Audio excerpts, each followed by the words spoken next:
দুঃখের এবং লজ্জার বিষয় যে স্বাধীনতা অর্জন করতে আমরা 55 বছর হয়ে গেল। স্বাধীনতার 55 বছরও এখন পর্যন্ত আমরা আমাদের দেশকে এবং দেশের জানমালকে এবং দেশের সার্বভৌমত্বকে নিরাপত্তা দিতে পারি না। এটা আমাদের রাষ্ট্রীয় ব্যর্থতা, এটা আমাদের দেশের সরকারের ব্যর্থতা, এটা আমাদের দেশের অযোগ্যতা। আমরা এখনো প্রকৃতপক্ষে স্বাধীনতা অর্জন করতে পারি না। যে দেশের সীমান্তে অরক্ষিত, যে দেশের নাগরিকদের জানমালের নিরাপত্তা নেই, পার্শ্ববর্তী দেশ নির্বিচারে মানুষ খুন করে সে দেশ কীভাবে স্বাধীন হয়? তাই আমি বলবো আমরা এখনও স্বাধীনতা অর্জন করতে পারিনি, আমরা এখনও পরাধীন রয়ে গেছি। ভারতীয় আধিপত্যবাদের দালালি গোলামীর দাসত্বের বেড়াজালে আমরা এখনও নিষ্পেষিত হচ্ছি, এখনও আমরা অত্যাচারিত হচ্ছি, এখনও আমরা খুনের শিকার হচ্ছি। তাই সরকারকে বলবো অনতিবিলম্বে এই সীমান্ত হত্যা বন্ধ করুন। হত্যাই হচ্ছে একটা দেশ কতটা স্ট্রং, কতটা শক্তিশালী এটা বোঝার হাতিয়ার।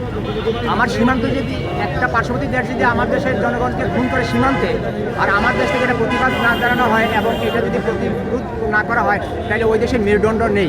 মেরুদণ্ডহীন একটা দেশ ধ্বজভঙ্গ একটা দেশ, এটাই প্রমাণ করে।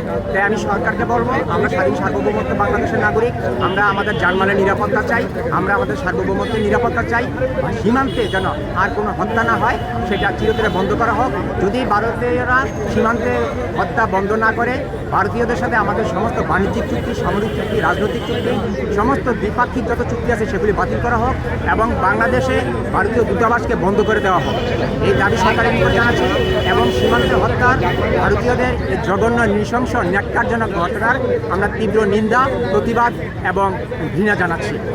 স্বাধীনতার পর থেকেই তো সীমান্তে এখন পর্যন্ত যদি আপনি একটা সরকারকে বলেন, আমরা সরকারকে বলি স্বাধীনতার পর থেকে, আন্দোলনের পর থেকে এই 55 বছরে কতজন সীমান্তে ভারতীয়রা খুন করেছে তাদেরকে একটা তালিকা প্রকাশ করেন, দেখবেন সেটা অনেক অনেক অনেক কয়েক হাজার লক্ষের কাছাকাছি চলে যাবে। যে প্রাণী হত্যা, এই যে আজকে যে ছবিটা প্রাণী হত্যা, এই প্রাণী হত্যার বিচার কী করা হয়েছে? পৃথিবীর সভ্য জগতে অসভ্য হলো, বর্বর জাতি হলো এই ভারতীয়রা।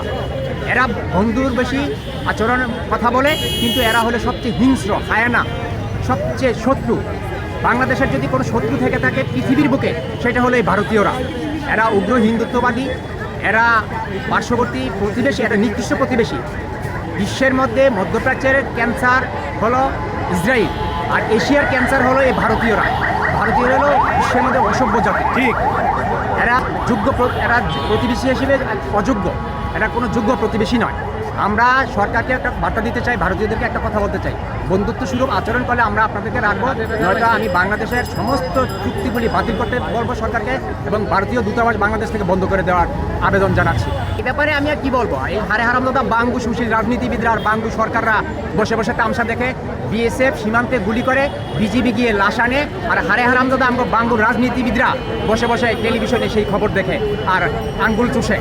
তাই এই সমস্ত দেশপ্রেমী না, এরা হইল দেশদ্রোহী গাদ্দার, যারা দেশের সার্বভৌমত্ব রক্ষা করতে পারে না, যারা দেশের জনগণের জানমাল নিরাপত্তা নিশ্চিত করতে পারে না, তারা দেশপ্রেমিক নয়, তারা হলো গাদ্দার।